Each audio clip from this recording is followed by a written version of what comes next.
Have a little history lesson about Syria, especially. We're going to also have a little look at the origin of Russia. I think all of us can place where Syria is on the map because it's involved in the news so often, but perhaps we don't know much about the backgrounds to Syria. So Syria is a modern-day nation. I'll give it its full title. It's the Syrian Arab Republic, and it is a modern-day nation. However, like Israel, it has its origins way back in the past.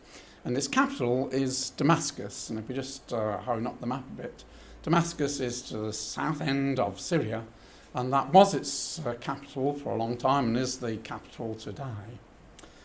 Now, Damascus, as a name, we find in the early pages of the Bible. Way back in Genesis chapter 14, there is an account of kings coming from the north, from Syria and Iraq and Iran of today, four kings gathering together to come down into Canaan, as it was known in those days, to fight against the five kings of Canaan. And for quite a few years, these four kings from the north held sway over the five kings of Canaan. And they paid tribute every year. And then one occasion they decided they were going to rebel, they didn't want to pay tribute, and there was a big battle. And as a result of that battle, the kings of the south in Canaan were defeated by the four kings. And there was great prey, people taken away captivity. Now at this time there was a man, Abram, who later became known as Abraham, who was the father of the Jewish nation. He lived in this area. And although not directly involved, his nephew, Lot, was one of those who was taken away captive. And so Abraham set out in pursuit of the four kings who had taken captive all the possessions of the five kings of Canaan. And we're told that he pursued them up to Dan and then on to a city called Hobah on the left-hand side of Damascus, as Genesis chapter 14 tells us. And there he overcame and rescued the people who had been taken captive. And actually he returned back to Jerusalem. It was known as Salem. Melchizedek, the king of Salem, came out to meet them with bread and water, but that's a different story. But just to show that Damascus was a known place at that time, at the same time as Jerusalem or Salem existed as a city. In later time, Damascus came under the control of King David and King Solomon. You can see from the map there that his empire extended way north of Damascus. But with the ending of Solomon's reign, the kingdom began to disintegrate, and Syria gained its independence, and Damascus was its city. And we read about Syria and Damascus in the scriptures as being one of the enemies of Israel, very often coming and attacking Israel. And it wasn't until the Assyrians came, just about 10-15 years before the 10 tribes were taken into captivity by the Assyrians, that the Assyrians came and besieged Damascus and destroyed it as a city, took its inhabitants away captive, as I say, as it was to do a few years later to the 10 tribes. And then it then came under the control not only of the Assyrians but the Babylonians, and its capital moved from Damascus. Damascus ceased to be the capital city. But it continued as recovered, as most cities do from their captivities, and it became a trading city. And in the time of Ezekiel, who records the nations that did business with Tyre, which was on the sea coast, Tyre was a city which was a great merchant city, and many nations came and did their business there. And Damascus traded in the Tyre fairs with a great multitude of wares of thy making, so it was a manufacturing place. a multitude of all riches, so all kinds of things, but its speciality was dealing in wine and white wool. So there was Damascus as a prospering city. I say in later times its capital moved to Antioch under the Greek Empire, under the Seleucid Empire. And Antioch features again in the Bible.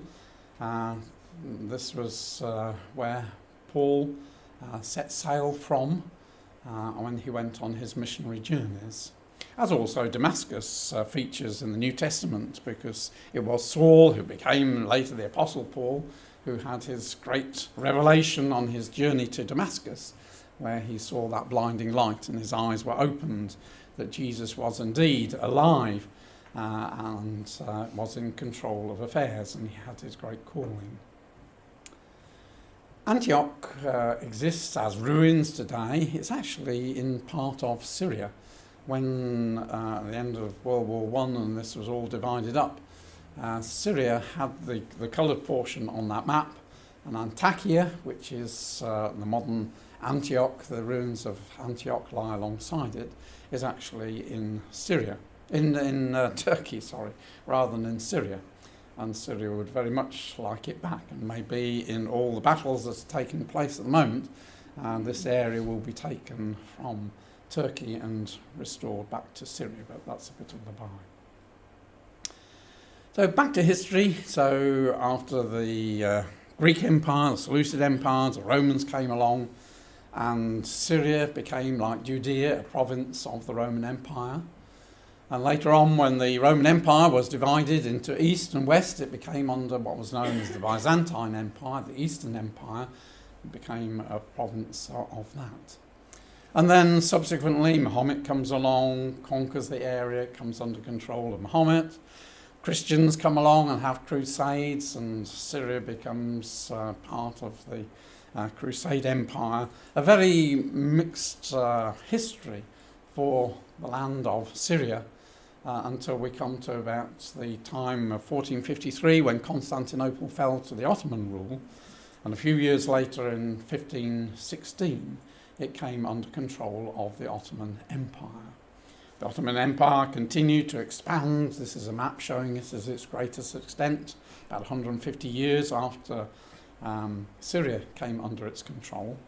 And then from 1683, the Ottoman Empire slowly shrank. But Syria was always part of it. And when we come to the beginning of World War I, the Ottoman Empire had shrunk to the yellow portions on the map there, including Syria.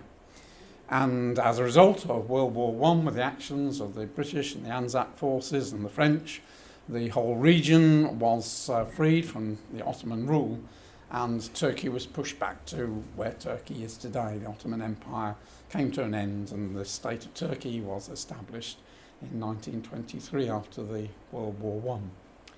And following World War I, Britain and France carved up the area. The French had control of Syria, and the British had control of what was to become Jordan and Israel. So it wasn't until 1946 that Syria became independent and became the Arab Republic. 1946, and then 2 years later, same year, Jordan became independent. 2 years later, Israel became independent. So the pushing back of Turkey enabled the Middle East to come alive, and many of the countries that we think are so old are actually very new. So Syria, to understand what happens in Syria, we have to know a bit about the religious background. The main population of Syria are Sunni Muslims, but that's 74%. 13% are Shia Muslims, and big difference between Shia and Sunni, and very opposed to each other. 10% are Christian, and about 3% are Druze. Now, in time past, the present ruler, Bashar Assad, he's been president since 2000. His father before him was president since 1971. And they belong to a Shia sect, the Alawi sect. And under their rule, there was comparative stability between the different factions of the Muslim rule, as also between the Christians. Under Assad and under his father, the Christians enjoyed a fairly easy existence. They were tolerated. That has all changed in the past few years with the invasion or the attempt to topple Assad because of his oppression against the Arab Spring when it came in 2011 to Syria, and there has been great calls for the man to be deposed because of his war crimes. Well, because of opposition to Assad, many other rebel groups, as they're termed, are in Syria, and they are Muslim in the main and are very opposed to Christians, and the Christians have had to flee. And very largely the immigrants that we see coming into Europe are Christians from this problems in Syria. Great streams, hordes of people have come out of Syria into what they seek to find freedom in Europe.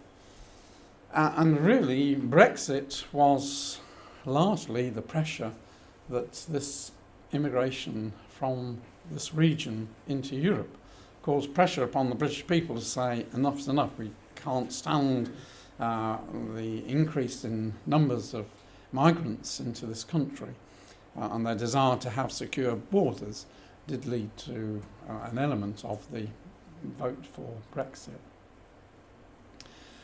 At the moment, there is comparative peace for Damascus. That seems to have settled down, and most of the warfare is up in the north as America and Russia are seeking to deal with the ISIS, which you can see the coloured region on the maps there, and their two headquarters, Raqqa and Mosul. And at the moment, there is great battles taking place in those two regions to try and break the power of ISIS in Syria and in Iraq. So that's the background to Syria, and gives us a clue as to why Russia is so involved in Syria. But let's just have very briefly, and we did look at this about a year ago, so fairly brief. The origin of Russia lies in Ukraine and the regions north of it. Goes back 1100 years, 1200 years. The Russian Empire had its origin in this Kievan Rus amalgamation of Kiev and area to the north, Novgorod, coming together, pooling their resources and setting up an empire. And the Soviet writers, this was written obviously before the fall of the Soviet, but the Soviet historians look on Igor, who was 913, the ruler in 913, as the true beginning of the Russian princely line. So the Russians see this empire that arose back 1100 years ago as the beginnings of the Russian Empire. And one of the important rulers was the last one on that list there, Vladimir, in 988, who was the one that brought Christianity to this little empire. They were pagan before that time. He wanted to explore Christianity, had a look at what Rome was teaching, had a look at what the Orthodox Church was teaching in Constantinople, went to Jerusalem to see what the remnant of the Jews who were there, what they were teaching, and decided that the Orthodox religion was the religion for his people, and brought back the Greek Orthodox religion to Kiev and Novgorod, and they were baptized into the Orthodox religion. And so that was just over 100 years ago that the Russian state in its earliest form and became Christianized Orthodox, Greek Orthodox. In later time, that empire began to be dissipated with the Mongol invasions in 1240, which caused the church to move from Kiev, where it was centred. What became the Russian Orthodox Church was based in Kiev, moved up to Vladimir, and then finally ended up in Moscow in 322. And that became the centre for the Russian Empire. This marked out Moscow as the centre of it. And what is interesting to us as Bible students is to see how in the movement of the state religion from Kiev up to Moscow was a movement of Rome and what Rome stands for. Originally, Rome was the centre of the Roman world under Constantinople. When he made Rome nominally Christian, he moved his throne to Constantinople, remodelled the city and called it after his name. It was remodelled on Rome, and that was the centre of Christianity, the Roman world, for a long period of time. Then in 1453, when Constantinople fell to the Ottoman Empire, then the Russian Orthodox Church absorbed and took on board all that Constantinople stood for, and Moscow was known as the Third Rome. And the symbol of the Byzantine Empire, the double-headed eagle looking east, looking west, was absorbed by the Russians. This is in its most modern format. It has changed slightly, but the principle of two eagles has been the symbol of Russia, was the Byzantine symbol, was the Roman symbol, the eagle. So what is of interest to us is that Russia has always been interested in retaking Constantinople to re-avenge what happened when the Ottoman Empire came in and smashed the Orthodox Church. And this, we shall see, plays a key to what Putin does today.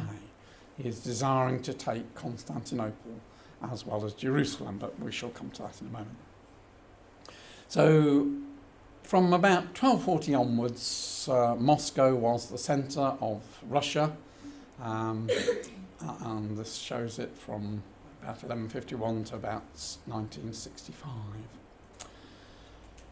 And then in World War I, communism came in, the Great Russian Revolution overthrew the old order, the order of the Tsars, and we had a long period of about 70 years of communism in Russia, and that was broken up in 1991.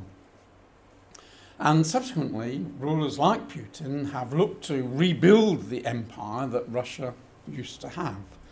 And all these countries in the various colours around all broke away from Russia, but Russia has been doing its best to absorb them back in. He wants to rebuild a Russia modelled upon the old Tsars and himself, modelling himself upon Tsar Peter the Great.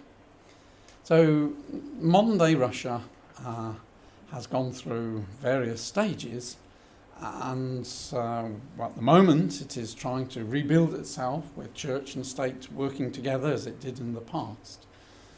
We believe that this is significant. This is part of the signs of our times, that we're going back to how things were. And Russia is seeking to build herself up as a strong empire, working with the church to hold together this vast empire that she has. And she's also interested in moving down into the Middle East.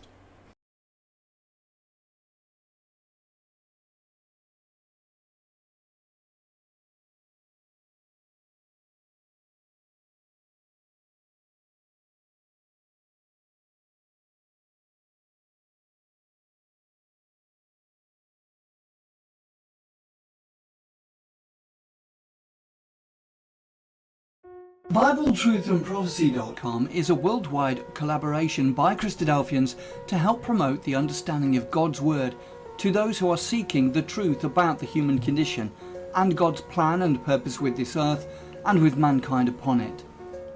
Bible Truth and Prophecy is part of a wider set of online resources provided by Christadelphianvideo.org for establishing just how far removed the true Christian teaching of the first century apostles is from that taught by mainstream Christendom today. BibleTruthandProphecy.com is very much a standalone website, but benefits from our vast network of sites and resources and social media. Here are just a few of the things that BibleTruthandProphecy.com offers. We have a good number of written articles supplied to us from brothers from all over the globe. These deal with first principle issues, creation versus evolution, the inspiration of the Bible, and so much more. We have a whole section of video study series. These are studies that have been posted onto our YouTube channel, but because of the difficulty of the search feature within YouTube, we have chosen to host on Bible Truth and Prophecy. So now every video you search for within the site, you can be guaranteed that it will be of a Christadelphian nature.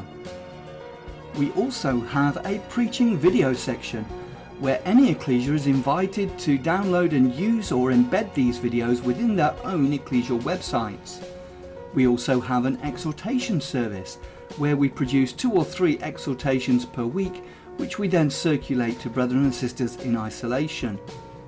We also have an ever-growing list of approved Christadelphian sites.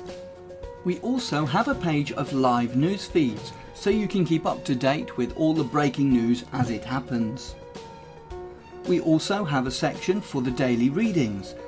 Each day at around midnight we publish all 3 of the daily readings, and then later on in the day we publish thought for the days, often based on all 3 portions of the daily readings. Within each daily reading post there is also a link to enable you to have the Bible chapter read to you directly. We also feature Bible in the News videos which we have produced from the Bible in the News website. We also feature Brother Don Pierce's milestone snippets, which come out approximately 3 times a week. We also feature Andy Walton's weekly World Watch and other commentaries and analysis from other brethren on world news events. You can also subscribe to the blog and be notified of posts as they happen in real time, and also subscribe to the weekly newsletter which is provided by Christadelphianvideo.org. Every page and post on the site has the facility to be able to leave a comment or make an observation, so please take advantage of this and let us know what you think of the site.